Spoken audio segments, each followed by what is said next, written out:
In at least 2 of my past videos, I've used some murderous, bloodthirsty tools, step drills and hole saws.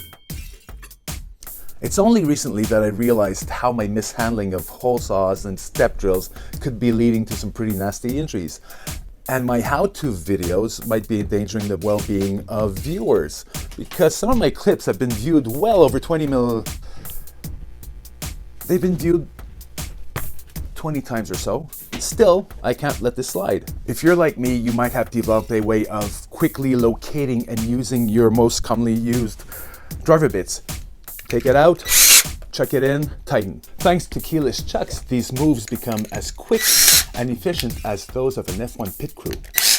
So without thinking, you reach for one of these beauties with razor sharp edges. And as Mr. Sausage Fingers can attest, you tighten it up and it eats right through your fingers. Don't do that.